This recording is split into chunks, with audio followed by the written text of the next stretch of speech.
Hey, Pretty Girl Club. Welcome to another Exotical Storytime. If you have a story that you want to share about your experiences with whether it's colorism, texturism, or featureism, or pretty girl privilege, people envying you, please go ahead and email me at exoticalsunited@gmail.com. My inbox has been flooded, and so if it's been over a month since you've emailed me and I haven't shared your story, if you don't mind, can you email me again? Because I am like trying to sift through everything. Sometimes when I click on it, it says that it's read, and then sometimes I end up archiving it on accident. Anyway, I'm in the process of editing as many of them as I can. And the reason it's important for us to talk about this stuff is because we can't all be lying. People love telling us that we're delusional and that we're making things up. People love saying that no one is jealous of us, but we have dozens of stories on here at this point. We're going to continue this story time stuff that we're doing on YouTube. And by the way, be sure to follow the other exotical content creators. We've got Pretty Worldwide, All Mixed Up MGM, Dulce K, Multiracial Movement, Golden Goddess. There are so many other mixed race and light skinned YouTubers on here. I can't think of all the other ones right now, but there are literally new channels being created every single day within this niche. And so be sure to check out my community page, because anytime I come across one of you guys in the algorithm, I will share you on my community page so that we can keep on building each other up. And by the way, side note, I've noticed that whenever our content overlaps as content creators, we all seem to go up in the algorithm. So that's incredible. The fact that we've got even Black women empowerment content creators watching our every move, talking about me, talking about our space over here, this shows that they are clearly threatened, because notice our method of communication versus their method. We don't have to call people names. We didn't have to make fun of anybody's hair textures or skin tone. All we did was speak our piece. And so that's really amazing. By the way, thank you guys for 17,000 subscribers. But let's go ahead and get into it. She says, "Hello, Exoticals United. I really enjoy watching your YouTube videos. As a mixed and light-skinned woman, I rarely see anyone talk about the issues we face, simply because if we do, we seem full of ourselves or unaware of the privileges we have, which is why this is the first time I'm ever telling anyone about this situation that happened to me. I would like to stay anonymous as well. So it was a couple of years ago, and I went out of town to visit my grandparents, my aunt, and my cousin.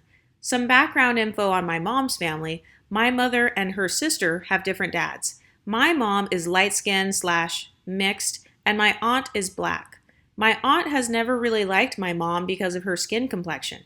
My mom told me she used to say things like, 'You think you're better just because you're light-skinned.' I know this must have been a jealousy issue, because my aunt was already treated better than my mom when they were growing up. My aunt's dad was the one that stayed married to my grandmother, and my mom and her other full siblings were abused and treated like crap. My mom and her sister don't even really speak because my aunt has a superiority complex over my mom and my uncles due to their toxic household. So I know for a fact that my mom did not walk around thinking she was better than her fully black sister. Which leads to my story. My little sister and I stayed over at my aunt's house. While we were there, my mom asked my aunt if she could flat iron me and my sister's hair, since she was a hairstylist. She did my sister's hair first. She has a 3C4A texture, while mine resembles my mother's more, which is 3A 3B texture. I was really excited to get mine done since my hair was really long and I had been growing it out. I think it was probably to my hips at this time, and I was proud of it. People at school would always touch and play in my hair, which I didn't mind, but it's one of my favorite things about myself. When my aunt finished with my sister's hair, she called me over and told me it was my turn. I sat in the chair and I feel her starting to trim the ends. But then I noticed that the cutting went on for longer than usual, and my hair felt a lot lighter than before. Some time passed and my aunt told me that she was finished. I looked in the mirror and my hair was all the way up to my shoulders. She didn't even straighten it like she was supposed to. I wanted to cry. I never felt so ugly in my life. I didn't feel comfortable telling her I didn't like it, because I could always sense my aunt didn't like me. She was very cold and irritable. So I just thanked her and went to bed. Thankfully, my hair is even longer than it was when this took place, but it still really bothers me whenever I think about it. I was just a kid in middle school who was already extremely self-conscious, and her cutting off all of my hair just destroyed whatever little confidence I had. I don't want to believe that my aunt did this out of malicious intent or envy, The thought makes me sick to my stomach. I want to know what your other subscribers think about this situation. Thank you for reading, and I apologize for this being so long.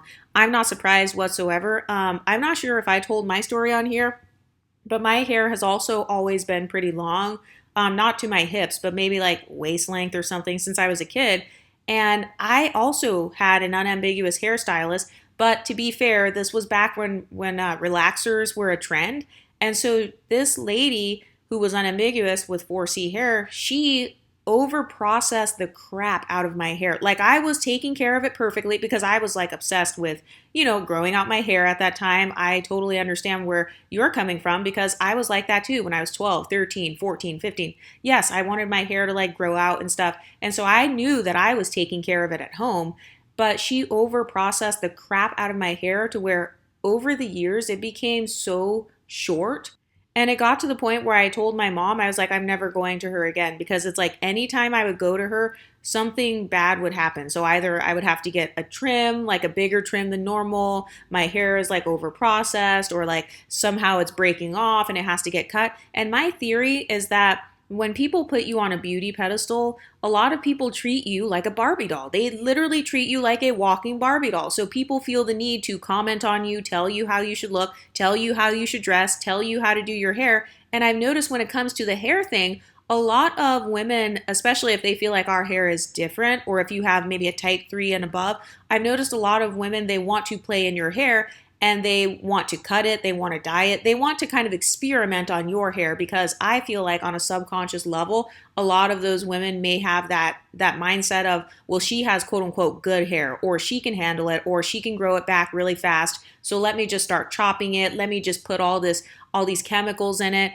And so I've definitely noticed that as well. And I'm sure there are going to be hundreds of comments on this video with plenty of other MLS women saying that they've had similar experiences.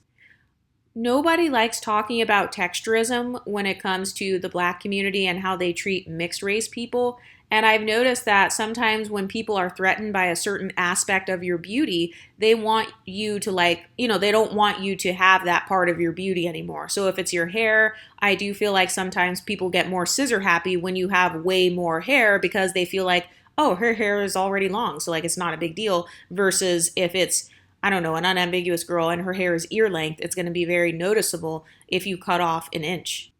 I've also noticed this in other areas where sometimes jealous friends or family members, they want to destroy whatever they think makes you beautiful. I remember I had this one cousin. She was actually the daughter of this older cousin or whatever, and that older cousin would talk about how I'm conceited, how I think I'm all of that, blah, blah, blah. Typical stereotypes, light skin stereotypes, long hair, whatever. And so I remember one time my own cousin, she knew that I was allergic to a certain perfume. And so she sprayed it on me, like she sprayed it on my skin. So that was an attempt to make my skin like not pretty anymore. It was an attempt to make my skin break out because I had specifically told her, oh, there's this one Victoria's Secret perfume. I don't remember the name of the perfume, but I had told her the name of the perfume. I was like, yeah, that one, I'm allergic to that one. So I really have to stay away from that one because it makes me break out in hives. And I remember her like spraying that perfume on me. So I really do think that sometimes, even if people don't think they're trying to be mean or they don't think they're like traumatizing you, they don't think that they're hurting you, I do think sometimes people on a subconscious level, they feel like you can handle it because they put you on a pedestal. They are putting you on a pedestal. So that's why they have no problem throwing rocks at you. That's why they have no problem like slashing people's faces or pulling people's hair and stuff like that, because they feel like she can handle it because she's probably already been propped up by so many other people. And so let me remind her that she's not as high up as she thinks she is. But what do you ladies think? Do you think that this aunt did this on purpose? Do you think that her aunt was potentially jealous of her sister and her sister's children? Because I know that that's happened even with my family, where some of the older family, they were kind of maybe jealous of the phenotypes that my mom and dad like created with like me and my siblings. What do you ladies think? Let me know in the comment section and I'll talk to you next time. Stay pretty, ladies.